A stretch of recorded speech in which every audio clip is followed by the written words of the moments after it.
d'autre veut parler. Je suis le représentant du préfet et de la directrice de la cohésion sociale. Alors je vais me présenter, je suis Jean-Marc Poulot, inspecteur de la jeunesse et des sports. Tout simplement parce que dans mes missions, je dois veiller à la sécurité des accueils collectifs et à la qualité qui est proposée à l'intérieur de ces accueils. Alors mon métier, c'est de surveiller les directeurs de centres de loisirs, les directeurs de séjours de vacances. Alors je ne les surveille pas avec une paire de jumelles, je les surveille avec une équipe, avec un ordinateur, et puis on va les voir aussi sur place, sur le terrain. On va contrôler qu'ils ont le bon diplôme, qu'ils ont bien tous les papiers, qu'ils ont bien préparé le séjour, et qu'ils rendent les enfants heureux, qu'ils font des activités de qualité, qu'ils les intéressent, et des activités en toute sécurité. Ça veut dire qu'on contrôle que les parents puissent confier leurs enfants à ces accueils collectifs, les yeux fermés, en toute sécurité, en toute tranquillité. Et maintenant, je voudrais vous poser une question à vous, les petits journalistes, puisqu'on a abordé quelques chiffres tout à l'heure. Moi, je travaille au niveau du département de la Saône-et-Loire.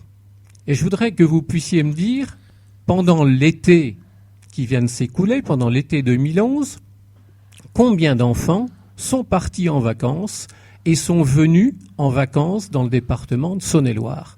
Est-ce que vous avez une petite idée du nombre d'enfants que le département accueille pendant les 2 mois de juillet et d'août?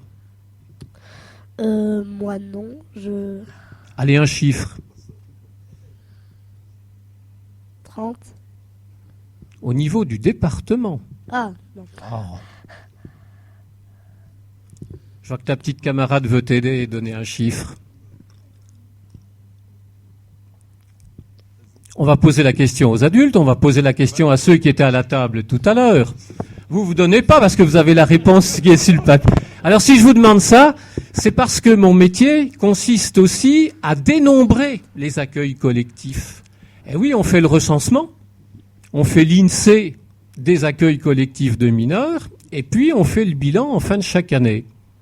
Alors on a un chiffre ? Émilie. 150. 150. Alors, c'est pas mal ça, 150. Mais ça, c'est pas le nombre d'enfants. Ça, c'est le nombre d'organisateurs d'accueil de loisirs sur le département. On est même un petit peu au-dessus. On est à 186 exactement sur le département. Alors, combien ça fait d'enfants ? Allez, on a une proposition. 1200. 1500 ? Ah, c'est pas mal déjà. Allez, qui dit mieux ? Allez, je vous donne la réponse. 1700. 1700, on est encore au-delà. Hein. Vous êtes loin du prix, là. 3000. Ouais. On est à 26 000. On approche, en 2011, les 26 000 enfants accueillis pendant le département. Alors, on est à 25 996. C'est pour ça que je ne peux pas me permettre de dire qu'on est à 26 000 exactement. Et ce chiffre-là, il faut savoir, est en hausse tous les ans. Tous les ans, régulièrement, on progresse dans le nombre d'enfants accueillis. Alors bien sûr, si on examine ce qui s'est passé les années antérieures, c'est de moins souvent des colonies de vacances comme on les connaissait. C'est de moins en moins des colonies traditionnelles, mais c'est de plus en plus des accueils à la journée dans des structures comme celle-ci. C'est de plus en plus des mini-séjours où les équipes disent on est bien à Viré, on est même très bien à Viré. Mais si on pouvait aller au camping d'à côté et puis coucher une nuit ensemble, alors coucher une nuit ensemble, sans les parents, rien qu'avec le directeur et les animateurs, ça c'est une expérience formidable. Et ce type de loisir, ce type d'accueil aujourd'hui est en pleine expansion. Donc on a 26 000 enfants aujourd'hui sur le département. Alors vous faites la multiplication pour avoir le nombre d'enfants au niveau national. Et on s'aperçoit qu'effectivement, on a quand même plus d'enfants qui partent en vacances, et heureusement, que d'enfants qui ne partent pas. Et ce que je voudrais dire pour avoir un discours optimiste, c'est que des structures comme celle-ci, grâce à l'appui des collectivités, des mairies, des communautés de communes, des communautés d'agglomération, des conseils généraux, c'est parce que, grâce à eux, on arrive à construire des structures comme celle-ci. Alors, j'ai pas cité d'État parce qu'aujourd'hui, on n'a plus de centimes pour pouvoir vous aider à construire ce type d'équipement.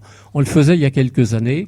Mais grâce à eux, on a des structures, on a des équipes, On a aussi des associations qui sont subventionnées pour pouvoir aider les enfants à partir. Alors, je crois que le rôle de la JPA au milieu de tout ça, c'est d'avoir un petit peu cette autorité morale pour pouvoir dire, mais n'hésitez pas, vous les parents, à mettre vos enfants en vacances au sein de ces structures, parce qu'elles sont contrôlées, parce que ce qu'on fait dedans est un travail de qualité, et que vos enfants ils vont revenir peut-être encore plus heureux qu'ils ne sont partis, et ça sera également très complémentaire de ce qu'ils font en famille, et ça sera très complémentaire de ce qu'ils apprennent à l'école.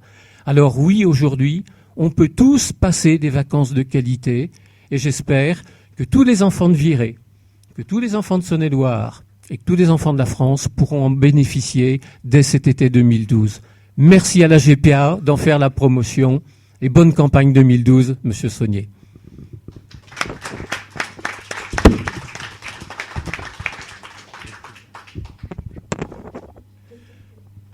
Bien, merci. Je vais reprendre juste la parole pour clore ce lancement. D'abord, pour vous présenter rapidement quelques excuses. De nombreuses associations sont présentes.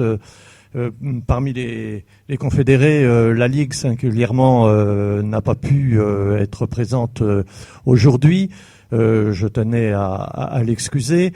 Je tenais aussi à excuser nos partenaires essentiels que sont la Caisse d'allocation familiale et la Mutualité sociale agricole dans le dispositif Premier Départ. Je voulais bien sûr remercier très, très sincèrement et très chaleureusement, parce qu'ils nous ont fait un grand plaisir, toute l'équipe, que ce soit les élus ou les animateurs et bien sûr les enfants du centre de loisirs, qui nous ont donné cette opportunité d'un lancement à la fois riche et original. Je demanderai à la Confédération nationale d'ailleurs de mettre un lien avec le site de Buzz Radio pour que valoriser un petit peu ce travail. Et puis bien sûr, en toute dernière conclusion, je vous confirme que la campagne 2012 de la JPA est lancée, qu'elle dure depuis le 18 janvier, qu'elle dure au moins jusqu'au 12 février, que vous trouverez dans le fond de la salle des dossiers pédagogiques à distribuer autour de vous à ceux qui les auraient oubliés sous une pile, que vous trouverez également des vignettes pour les collectionneurs d'autocollants et autres timbres JPA. Et puis, vous trouverez également un formulaire de dons, puisque de plus en plus, bien sûr, la JPA compte sur la mobilisation des écoles, des centres de loisirs, mais compte aussi sur les mobilisations citoyennes, de façon à alimenter les moyens qui lui permettront de réaliser le rêve des enfants, de partir en vacances. Merci et à bientôt.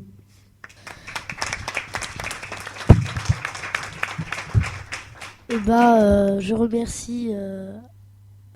remercie. C'est la fin de notre émission. Et on termine avec de la musique.